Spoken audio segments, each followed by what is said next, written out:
So, I can explain the different parts of the kinetic theory. What do we call the theory that tries to explain how molecules act as gases, liquids, and solids? In other words, gives us the framework, give us the big idea. We call it the kinetic theory. The kinetic theory. What are the four main parts of the kinetic theory? Number one, gases consist of tiny particles whose size is negligible compared with the great distance separating them. So they're so teeny tiny that they basically take up whatever space they're in, whatever volume they're in, and they don't interact with each other much. That's not true, but for all intents and purposes, we believe it to be true because it helps us understand the concept. Gas molecules are in constant, random motion. They often collide with each other and with the walls of their container. Gas pressure occurs when the molecule collides with something. Gas pressure occurs when the molecule collides with something. So when a molecule collides against your forehead, that is gas pressure. That is gas pressure. Collisions are elastic. They do not gain or lose kinetic energy when they collide. Collisions are elastic. They do not gain or lose kinetic energy when they collide. Okay, if you were playing billiards and that rule was in place, then whenever you hit the cue ball, that cue ball would hit another ball and would go careening off. An elastic collision is when molecules collide with each other and everyone keeps their own kinetic energy. So since all the other balls are at rest, they have no kinetic energy. That means when the white ball hits it, it can't transfer the energy, so it just keeps on going.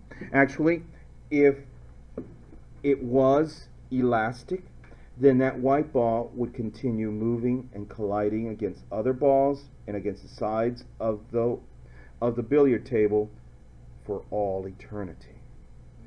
Alas, are collisions really elastic in the real world? No.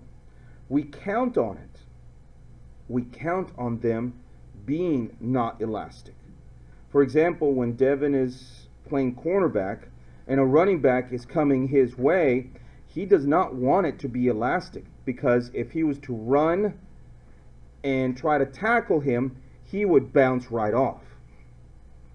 Okay? He wants to transfer his energy into the running back of the other team. That's the whole point. And the more the transfer of energy occurs, the more the running back will hurt, right? So, temperature is the average kinetic energy of the molecules. Some will be moving faster, some will be moving slower. If you increase the temperature, all will move faster. If you increase the temperature, all will move faster. Folks, according to my thermostat on the wall, the temperature coming out of this vent right here is 58 degrees. I don't get that. I asked the thermostat, I set the thermostat for 72 degrees. Why is it coming out at 58? Okay, what did this statement just say? The temperature is the average. Do we have sources of heat inside this room? Okay, yes, as in every one of us is a source of heat. This computer is a source of heat. My light fixtures are sources of heat. So we have things warming up the room. So does it not make sense that the air that's supposed to be cooling down a room needs to be cooler than the average? Because once we factor in our hot bodies, my hot body, and the light fixtures, together, that cold air with our hot bodies needs to average 72. So, you cannot say When this room says 72, you cannot say that everything in this room is 72. Because if you do, then you are saying that we are all dead. What is our average temperature? 98.6. Okay, that's our core temperature. Our skin temperature is what temperature? 3 degrees Celsius. Wow. We'd be dead. Our skin temperature is going to be cooler.